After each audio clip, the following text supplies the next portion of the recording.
Assalamualaikum warahmatullahi wabarakatuh. Dia tengah dulu ya, baiklah.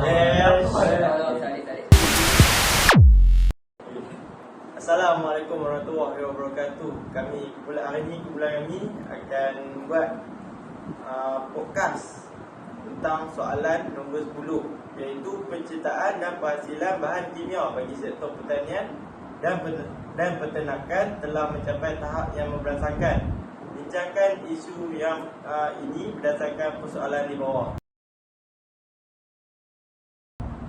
Okay, saya Muhammad Syukur bin Azmi, kat matrik saya 10DE 22F 109.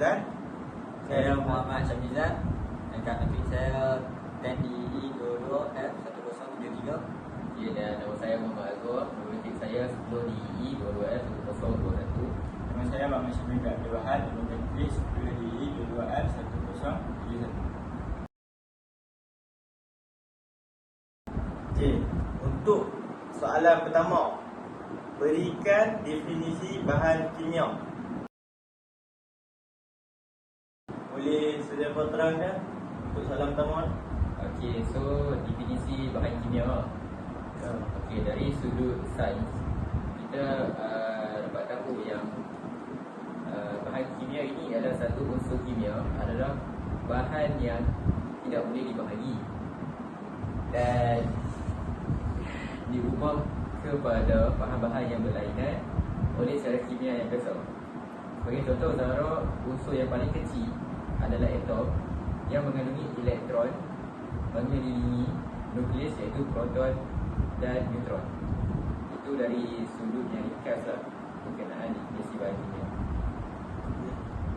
Okey ya, untuk soalan yang kedua, boleh kamu terangkan mengenai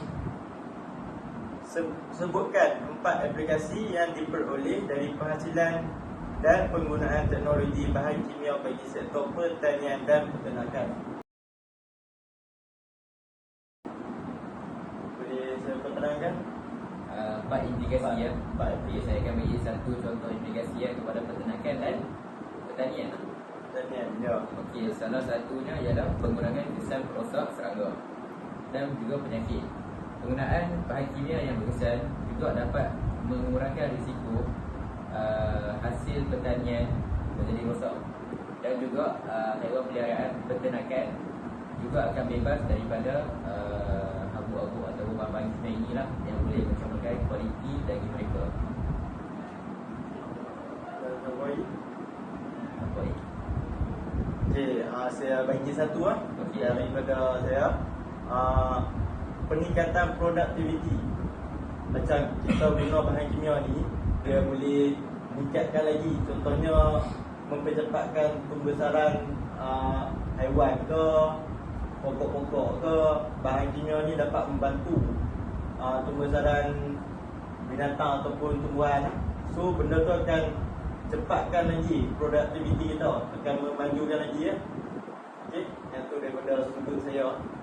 Boleh Saya adalah seterusnya adalah kesan alam sekitar.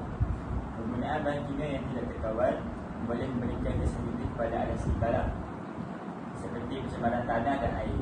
Oleh itu, penting kita memastikan teknologi untuk mengutamakan kelestarian dan bumi yang sumber-sumber tadi. Okey, soalan ketiga. Adakah kemajuan dalam penciptaan dan penghasilan teknologi bahan kimia bagi sektor pertanian dan peternakan tersebut memenuhi atau bertentangan dengan kehendak syariah? Okey, ni poin ni saya akan terangkan kepada kamu semua. Boleh explain balik apa soalan? Soalan dia mengenai soalan dia mengenai adakah kemajuan dalam penciptaan dan penghasilan teknologi bahan kimia bagi sektor pertanian dan peternakan tersebut memenuhi atau bertentangan dengan kehendak syariah? Oh, okey, faham. Ia melawan hukum syariah atau tak? Okey. Okey, ni dari perspektif saya.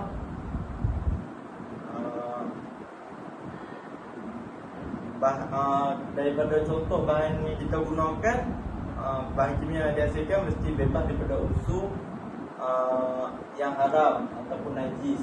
Contohnya lah, ini bahan bahan yang kita gunakan. So dari situ tak ada apa-apa yang bertentangan dengan syariat Islam lah. Okey, yang pertama. Kemudian kesan pada alam sekitar. Daripada bahan yang kita gunakan, dia tidak akan memberi kesan yang teruk pada alam sekitar. Boleh faham?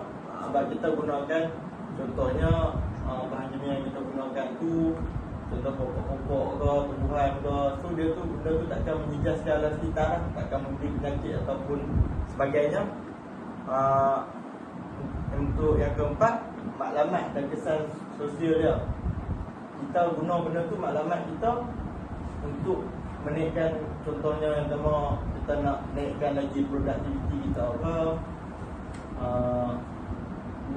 mempercepatkan lagi perniagaan kita, bisnes kita. Contohnya kita buat kebun ke, benda tu beri manfaat yang baik kepada kita, dia tak ada manfaat yang buruk kepada kita, dan kawasan sekeliling kita pun takkan kena manfaat yang buruk.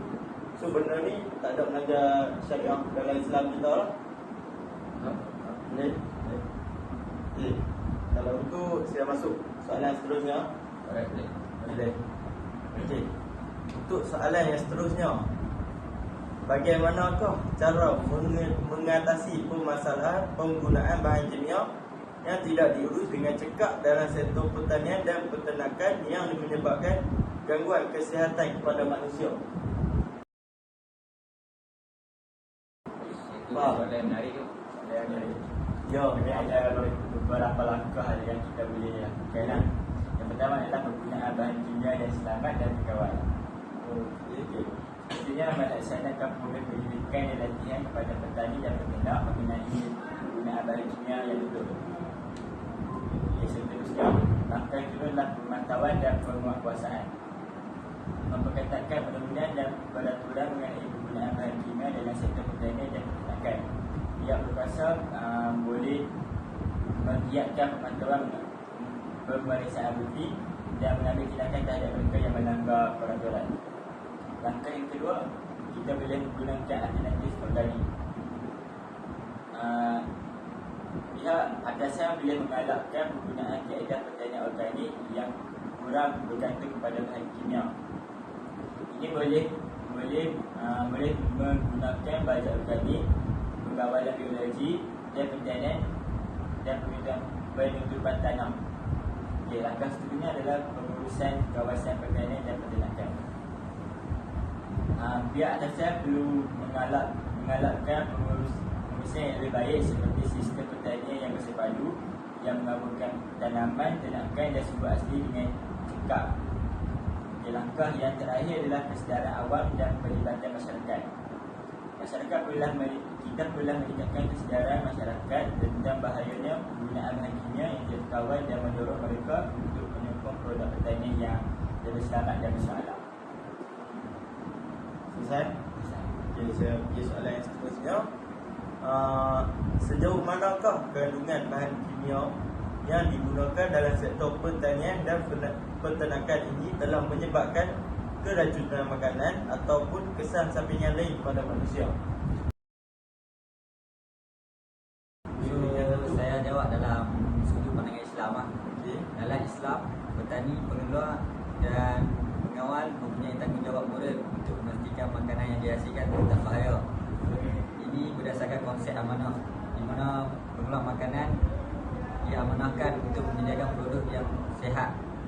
So dalam Al-Quran pun Allah dah berfirman, hai orang-orang yang beriman, makanlah di antara rezeki yang baik-baik yang kami berikan kepada kamu dan syukurlah kepada Allah jika benar-benar kepadanya kamu menyembah. So penggunaan bahan kimia berbahaya dalam pertanian dan peternakan, makanan atau isu kesihatan lain bercanggah. Ini semua bercanggah dengan prinsip Islam yang menekankan pengambilan makanan yang sihat. Ajaran Islam menyeru kepada amalan etika yang bertujuan untuk meminimumkan kesan berbahaya bahan kimia terhadap kualiti makanan dan kesihatan manusia. Okey, itu saja. Itu saja. Okey, untuk podcast kali ini kita dah selesai menjawab semua soalan yang diberikan. Kita tamatkan podcast kita kat sini ya. Ada apa-apa soalan ataupun perbincangan lain? Okey, untuk soalan ni apa yang kita boleh simpulkan, Okey. iaitu meskipun penciptaan bahan kimia ni memberi banyak manfaat dan faedah lah kepada peternakan dan pertanian, dia juga mempunyai beberapa kesan-kesan yang buruk. Sebagai contoh, ke alam sekitar jugalah, di mana kepada pihak yang tidak bertanggungjawab yang sambil lewa menguruskan sisa bahan kimia dengan melepaskan di sungai yang boleh membuat impak negatif yang sangat besar lah kepada manusia dan juga haiwan. Itu kesimpulan yang kita dapat untuk podcast kali ini. Okey, untuk soalan ini kita dah selesai semua. Saya akan habiskan ini semua dekat sini. Ada apa-apa lagi tak? Okey, setuju? Semua setuju? Setuju. Okey, kami tamatkan podcast kami pada di sini. Terima kasih. Squad up. So,